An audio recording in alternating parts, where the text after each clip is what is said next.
হানজালা রাদিয়াল্লাহু তাআলা আনহুর শরীরটা দুর্বল হয়ে গেছে, চতুর্দিক থেকে কাফেররা ঘিরে ফেলছে। হানজালা ডানে তাকায় কাফের, বামে তাকায় কাফের, সামনে তাকায় কাফের, পিছনে তাকায় কাফের।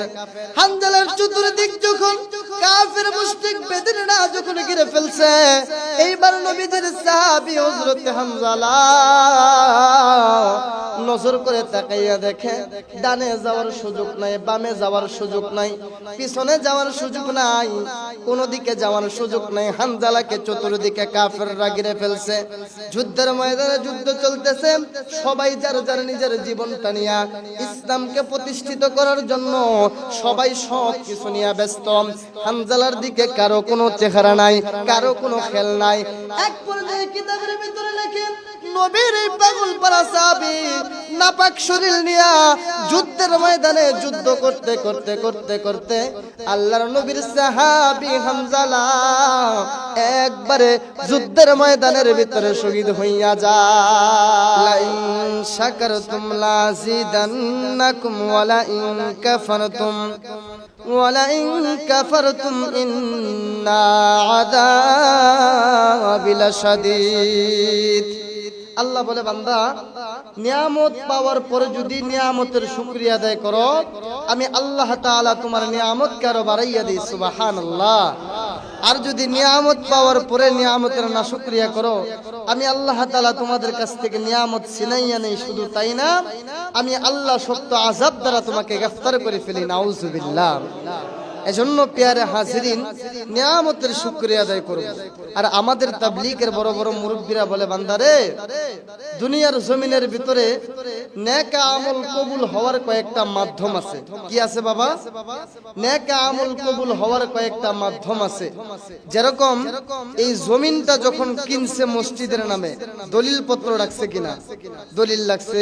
তারপরে আপনারা তো আমার চেয়ে আরো ভালো জানেন, ওই কি অনেক কাগজপত্র লাগছে। তো তদ্রুপ আমাদের কাকলালের মুরব্বীরা বলে, আমাদের তাবলীগের মুরব্বীরা বলেন, বান্দার নেক আমল কবুল হওয়ার সবচেয়ে একটা মাধ্যম হইল যে বান্দা একটা নেক আমল করার পরে যদি আরেকটা নেক আমল করার অনুসূচনা, অনুপ্রেরণা আল্লাহ তাআলা তার দিলের ভিতরে জাগাইয়া দেয়। সুতরাং ধরে নিবা 100 থেকে 100% তার আগের নেক আমলটা কবুল হইছে বিদায় পরের নেক আমলটা করার আল্লাহ তাআলা তার তৌফিক দিয়েছে। চিৎকার মেরে বলি সুবহানাল্লাহ। তাহলে আমরা এতটুকু আল্লাহ তাআলার কাছে বিশ্বস্ত, আমরা এতটুকু আল্লাহ তাআলার কাছে আশাবাদী যে আল্লাহ তাআলা আমাদেরকে মাগরিবের নামাজ কবুল করছে বিদায় মাগরিবের পরে এরকম একটা দিনের মজমার ভিতরে বসার তৌফিক দান করছে। এজন্য শুকরিয়া আদায় করে বলি আলহামদুলিল্লাহ। এখন তো এটা কাকরালের মুরব্বীরা বললো, এটা তো মুরব্বীদের কথা। এখন কিছু যুবক মানুষ আছে, সায়েন্স কি বলে দেখেন, বিজ্ঞান কি বলতেছে একটু বুঝেন। কেউ যদি সকালে খাবার খায়, এই খানাটা তার যদি হজম হয়, তাহলে এই ব্যক্তিটা দুপুরে খাইতে পারবে। কথা ঠিক কিনা বেঠিক? আবার দুপুরে যদি তার খাবারটা হজম হয়, এই ব্যক্তিটা রাতে খাবার খাইতে পারবে। এটাই তো সিস্টেম নাকি? খাবার হজম না হইলে কিন্তু খানা খাইতে পারবে না। তো ধ্রুব উলামায়ে কেরাম বলতেছেন, কারো যদি ফজরের নামাজ কবুল হয়, ওই ব্যক্তিটা যোহরের নামাজ পড়তে পারবে। কারো যদি যোহরের নামাজটা কবুল হয়, ওই ব্যক্তি আসর পড়তে পারবে। কারো যদি আসর কবুল হয়, ওই ব্যক্তি মাগরিব পড়তে পারবে। কারো যদি মাগরিব কবুল হয়, ওই ব্যক্তি মাগরিবের পরে এরকম একটা দিনের মজমার ভিতরে বসতে পারবে। এটাই তো কথা, ঠিক কিনা বেঠিক? এজন্য উলামায়ে কেরাম বলে, রে বান্দা, আল্লাহ তাআলা সবাইকে কবুল করবে না। আল্লাহ সবাইকে জান্নাতেও দিবে না, সবাইকে জাহান্নামেও দিবে না। আল্লাহ তো জান্নাতীদের জন্য জান্নাতি বানাইছেন, আল্লাহ তো জাহান্নামীদের জন্য জাহান্নামী বানাইছেন। এজন্য আল্লাহ বলে, বান্দা আমার রহমত, আমার দয়া, আমার নিয়ামত সব কিছু আমার। এটা পাওয়ার পরে শুকরিয়া আদায় করবা বেশি থেকে বেশি, আমি আল্লাহ তোমার প্রতি খুশি হয়ে যাব। সুবহানাল্লাহ। আর আল্লাহ যদি আপনি আমার প্রতি খুশি হয়ে যায়, দুনিয়ার আরো কিছু লাগে? কথা কোন? দুনিয়ার আরো কিছু লাগে? দুনিয়ার কিছু লাগে না। পুরা দুনিয়া আমার বিপক্ষ হয়ে যাক, শুধু আমার রব আমার পক্ষ হয়ে গেছে, না দরকার আমার দুনিয়া, না দরকার আমার কোনো কিছু। আমি আল্লাহকে পেয়ে গেছি, আমার দুনিয়া আমার আখিরাত আল্লাহর মধ্যেই আছে। কথা ঠিক কিনা বেঠিক? এজন্য আল্লাহ তাআলার পরিশুগন্তাল কোরআন থেকে ছোট্ট একটা আয়াতের টুকরা তেলাওয়াত করেছি এবং নবীজি সাল্লাল্লাহু আলাইহি ওয়াসাল্লামের অসংখ্য অগণিত হাদিস শরীফ থেকে ছোট্ট একটা হাদিসের টুকরা তেলাওয়াত করেছি। এই হাদিস এবং আয়াতকে সামনে রেখে অল্প কিছু কথা বলবো, আপনারা শুনবেন তো? শুনবেন তো? আল্লাহ তাআলা পবিত্র কোরআনুল কারীমের ভিতরে কি বলতেছেন? বিসমিল্লাহির রহমানির রহিম। আল্লাহ পাক রব্বুল আলামিন পবিত্র কালামুল্লাহ শরীফের ভিতরে সুন্দর করিয়া জানাইতেছেন, কুল ইন কুনতুম তুহিব্বুনাল্লাহ কুল ইন কুনতুম তুহিব্বুনাল্লাহ ফাত্তাবিউনি ইউহিব্বুকুমুল্লাহ ওয়া ইয়াগফির লাকুম যুনুবাকুম ওয়াল্লাহু গফুরুর রহিম। আল্লাহ পাক রব্বুল আলামিন পয়গম্বরের মাধ্যমে সুন্দর করে জানাইয়া দিলেন, নবী গো, দুনিয়ার জমিনে আপনি যান, দুনিয়ার জমিনে যাইয়া আপনি দুনিয়ার মানুষদেরকে বুঝাইয়া দেন, দুনিয়ার জমিনে যাইয়া আপনি দুনিয়ার মানুষকে জানাইয়া দেন, সুন্দর করে জানাইয়া দেন।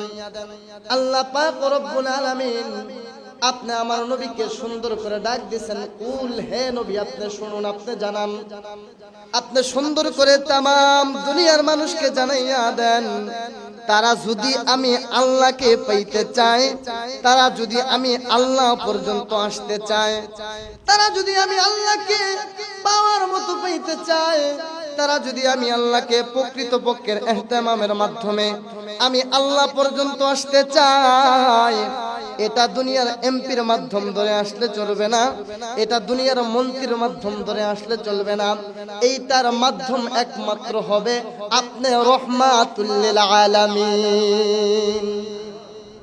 আল্লাহ পাক রব্বুল আলামিন বলতেছেন, দুনিয়ার মানুষ যদি আল্লাহ তাআলাকে পাইতে চায়, দুনিয়ার মানুষ যদি আল্লাহ পর্যন্ত আসতে চায়, তাহলে একমাত্র মাধ্যম হবে রাসূল আরবি সাল্লাল্লাহু আলাইহি ওয়াসাল্লামের। আর নবীজি সাল্লাল্লাহু আলাইহি ওয়াসাল্লাম বলতেছেন, ও দুনিয়ার মানুষ, আল্লাহকে যদি পাইতে চাও তাহলে আমার অনুসরণ করো, আমাকে ধরো। আল্লাহ যেটা ছাড়তে বলেছেন ওইটা ছাড়ো, আল্লাহ যেটা ধরতে বলেছেন ওইটাকে ধরো। আর আমার অনুসরণ, আমার অনুগত্যের মাধ্যমে আল্লাহ তাআলাকে পেয়ে যাবা। আল্লাহর নবী জনাবে মুহাম্মদুর রাসূলুল্লাহ সাল্লাল্লাহু আলাইহি ওয়াসাল্লাম হাদিসের ভাষায় সুন্দর করে বলতেছেন, قال النبي صلى الله عليه وسلم من أحب سنتي فقد أحبني ومن أحبني كان معي في الجنة। আল্লাহর নবী জনাবে মুহাম্মদুর রাসূলুল্লাহ সাল্লাল্লাহু আলাইহি ওয়াসাল্লাম বলতেছেন, আল্লাহকে পাইতে গেলে যদি আমার মাধ্যম ধরতে আল্লাহ তাআলা কুরআনুল কারীমে বলছেন, তাহলে আমাকে পাইতে হলে আমারও তো একটা মাধ্যম আছে, কথা ঠিক কিনা বেঠিক? এই যে আপনারা আমারে পাইছেন আজকে জামাতের মাধ্যমে, আর জামাত কিন্তু আছে বড় আপনাদের মহল্লার, আপনাদের ইউনিয়নের যত বড় একটা মহল্লা আছে মহল্লার মাধ্যমে। তাহলে আগে মহল্লার মাধ্যমে জামাত পাইছেন, জামাতের মাধ্যমে আমার পাইছেন, এটাই তো ঠিক নাকি বেঠিক? আল্লাহ পাক রব্বুল আলামিন বলতেছেন, যদি আমি রবকে পাইতে চাও আমার পয়গম্বরের মাধ্যম ধরো। আর পয়গম্বর বলতেছেন, যদি আমাকে পাইতে চাও তাহলে আমার মাধ্যম হলো আমার সুন্নতের অনুসরণ করো। আমি নবীজি সাল্লাল্লাহু আলাইহি ওয়াসাল্লাম আল্লাহর পক্ষ থেকে যা তোমাদেরকে দেখাইয়া গেছে ওটা ধরো, যা তোমাকে ছাড়তে বলছি ওই জিনিসটা ছাড়ো। আমি আল্লাহ পাক রব্বুল আলামিন দুনিয়ার জমিনের ভিতরে আল্লাহ তাআলা যাগুলো ধরতে বলেছেন ওইটাকে ধরতে বলেছেন পয়গম্বর, যা ছাড়তে বলেছেন ওইটাকে ছাড়ার কথা বলেছেন পয়গম্বর। এজন্য আল্লাহ নবী জনাবে মুহাম্মদুর রাসূলুল্লাহ সাল্লাল্লাহু আলাইহি ওয়াসাল্লাম বলতেছেন, যে যত বেশি আমার সুন্নতের অনুসরণ করবা, যে যত বেশি আমার সুন্নতের ইহতিমাম করবা, ওই মানুষটা তত বেশি আল্লাহকে পেয়ে যাবা। সুবহানাল্লাহ। ভাইজান, সাহাবায়ে কেরাম নবীজির সুন্নতের অনুসরণ করার পরবর্তীতে আল্লাহকে কেমন করে পাইছেন ভাইজান। সাহাবায়ে কেরাম নবীজিকে ভালোবাসতে যাইয়া, নবীজিকে অনুসরণ করতে যাইয়া, নবীজির সুন্নতকে মানতে যাইয়া ফরজ গোসল পর্যন্ত বাদ দিয়া যুদ্ধে শহীদ হয়ে গেছে ভাইজান। সাহাবায়ে কেরাম নবীজিকে ভালোবাসা, নবীজির সুন্নতকে অনুসরণ কইরা আল্লাহর দ্বীনের উপর অটল অবিচল থাইকা নিজের জিহ্বাটা টুকরা টুকরা পর্যন্ত কইরা দিছে, কিন্তু সত্য ধর্ম লা ইলাহা ইল্লাল্লাহ ছাড়ে নাই। তেমনি একটা সাহাবীর ইতিহাস আপনাদেরকে শোনাই। হালাল স্ত্রী গতকাল রাত্রে বিবাহ হইছে, স্ত্রীর সাথে মিলামেশা হয়েছে। সকালবেলা ফরজ গোসল করার জন্য কূপের কাছে গেছে। আগে তো কূপ ছিল, কুয়া ছিল। এই কুয়ার ভিতরে মশটা ফালাইছে, বালতিটা ফালাইছে, পানি উঠাইতেছে, গোসল করবে।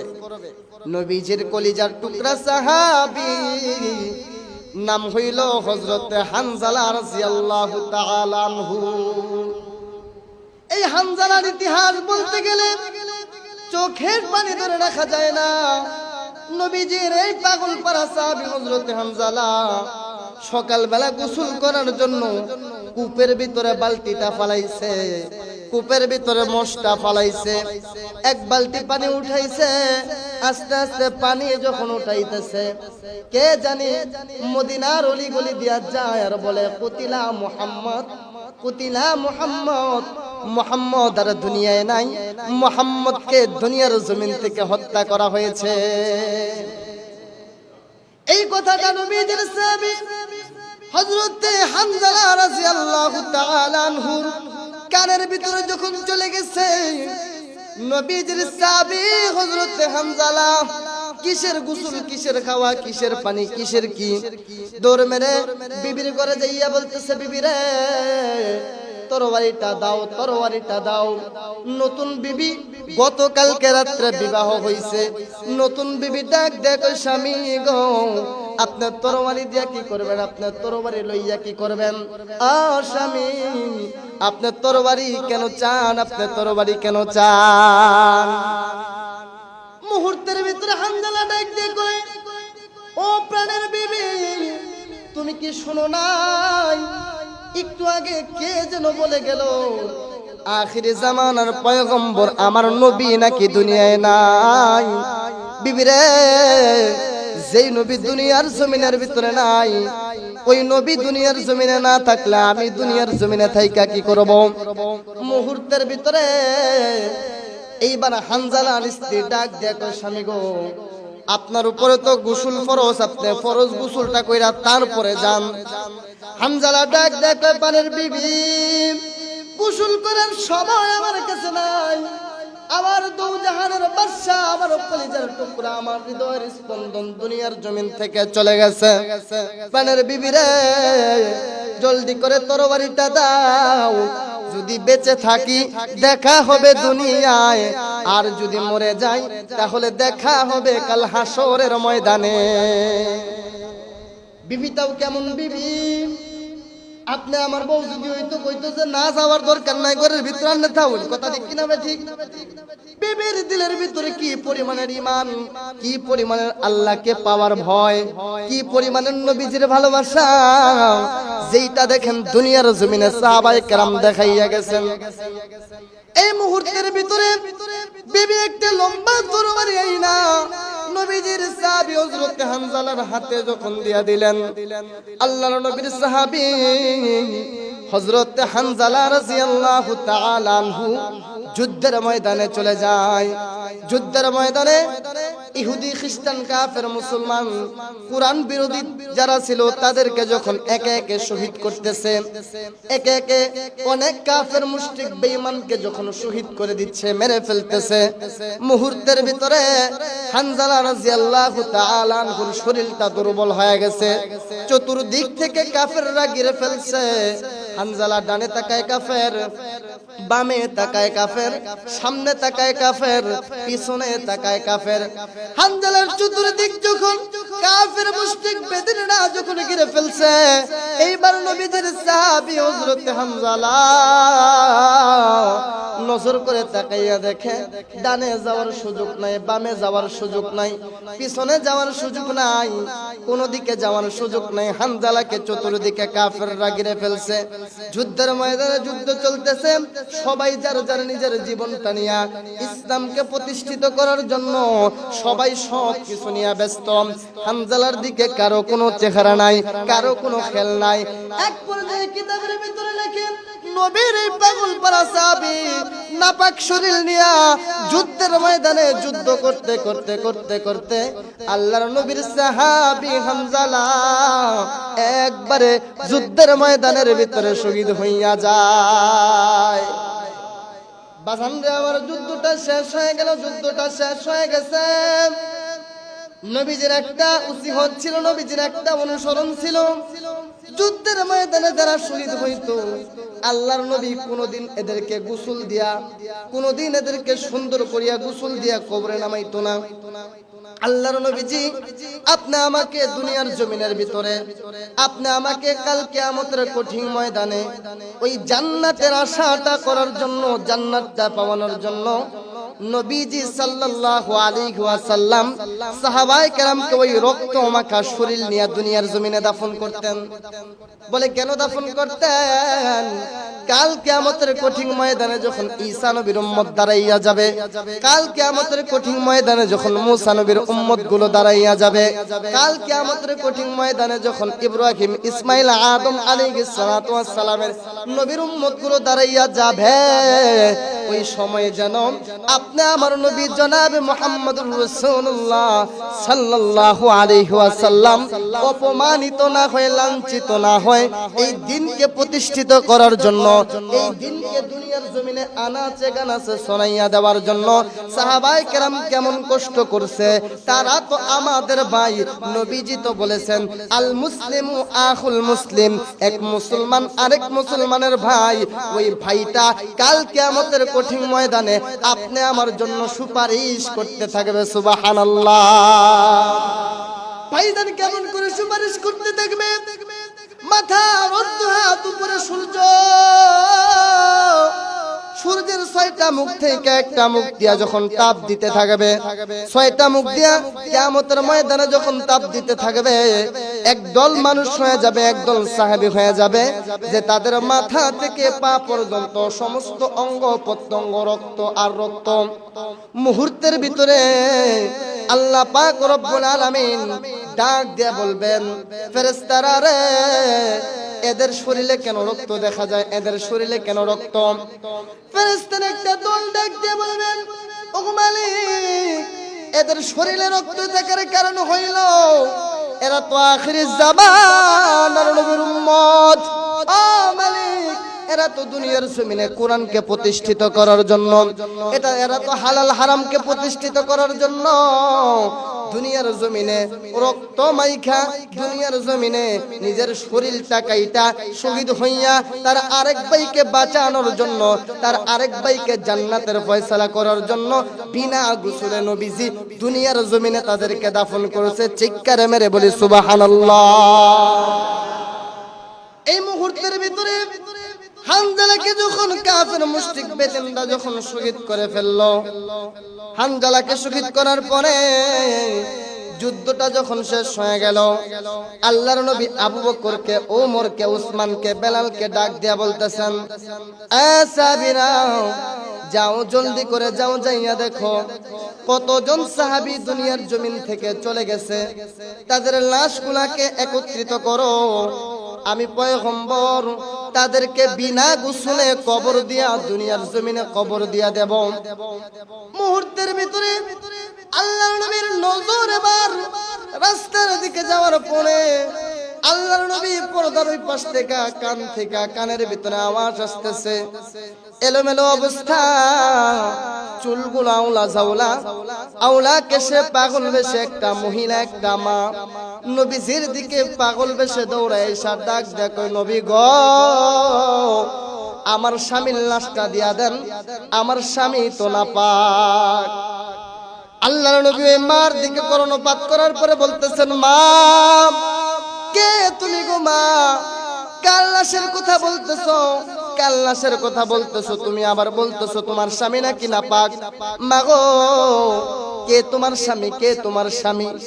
মুহূর্তের ভিতরে ওই মহিলাটা ডাক দেয়, নবীজি আমার স্বামী আর কেউ না, আমার স্বামী আপনার কলিজার টুকরা হানজালা।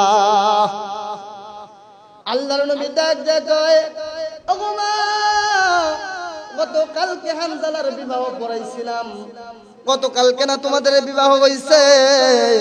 আমি তো হানজালাকে যুদ্ধে আসতে নিষেধ করছিলাম, কেন হানজালা যুদ্ধে আসলো? মহিলাটা চোখের পানি ফালাইয়া ডাক দেয়, নবীজি আমার স্বামীর শরীরটা নাপাক, আগে আপনাকে আমি বলতে চাই আমার স্বামীকে বিনা গোসলে আপনি দাফন করিয়েন না।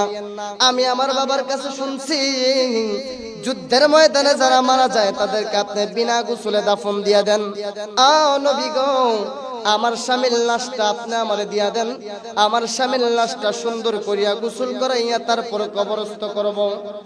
মুহূর্তের ভিতরে আল্লাহর নবী ডাক দিয়ে কয়, ওগো মা আমি তো হানজালাকে নিষেধ করছিলাম হানজালা যেন যুদ্ধের ময়দানে না আসে, কেন হানজালা যুদ্ধের ময়দানে আসলো? বলে নবী গো সকালবেলা গোসল করতে গেছে, কে যেন বলতেছে আপনি নবী নাকি দুনিয়ার জমিনে নাই। এটা শোনার পরে আমার পাগল পাড়া সাহাবা, আমার পাগল পাড়া স্বামী আপনার কলিজার টুকরা সাহাবী ঘরের ভিতরে থাকতে পারে নাই, আমাকে শুধু বলছে বিবি রে যদি বেঁচে থাকি দেখা হবে দুনিয়ায়, আর যদি মারা যাই দেখা হবে হাসরের ময়দানে। এই কথাটা বলিয়া আমার স্বামীটা যুদ্ধের ময়দানে চলে আসছে, যুদ্ধে করতে করতে শহীদ হয়ে গেছে, আমার স্বামীর লাশটা আপনি দিয়া দেন। আল্লাহর নবী বলে, আবু বকর যাও দেখো তো দেখি হানজালার লাশটা ময়দানে পাওয়া যায় কিনা।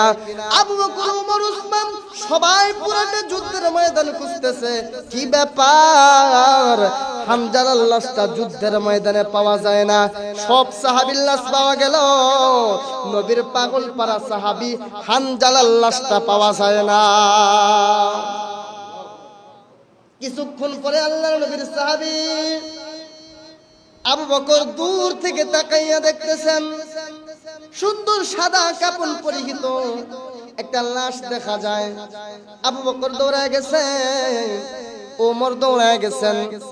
আবু বকর রাদিয়াল্লাহু তাআলা আনহু, ওমর রাদিয়াল্লাহু তাআলা আনহু দুইজন সাহাবী লাশটার কাছে যা দেখতেছেন এটা আর কেউ না, এটা নবীজির পাগল পাড়া সাহাবী হযরতে হানজালা। আল্লাহর নবীকে ডেকে হলো, ইয়া রাসূলুল্লাহ ইয়া হাবিবাল্লাহ অনেকক্ষণ পরে হানজালার লাশটা পাওয়া গেছে। আল্লাহর নবী হানজালার মাথার কাছে এসে দেখতেছেন যে হানজালাকে দুনিয়ার পানি দিয়ে গোসল করানোর দরকার। এই হানজালার দাড়ি ভিজে টপ টপ করে জমিনের ভিতরে পানি পড়ে, হানজালার মাথার চুলগুলো ভিজে জমিনের ভিতরে পানি পড়ে। শুধু তাই না, হানজালার লাশ থেকে, হানজালার কাফন থেকে জান্নাতের মেশকে আম্বরের ঘ্রাণ আসতে থাকে। চিৎকার মেরে বলি সুবহানাল্লাহ। এইবার নবীজি হানজালার বিবিকে ডাক দেয়া বলে, বিবি রে, হানজালার নবীকে ডাক দেয়া বলে, মা গো ও হানজালার বিবি শোনো গো, তোমার হানজালাকে দুনিয়ার পানি দিয়ে গোসল করানোর দরকার নাই, তোমার হানজালাকে আমার আল্লাহ জান্নাতের পানি দ্বারা গোসল করাইছে। সুবহানাল্লাহ।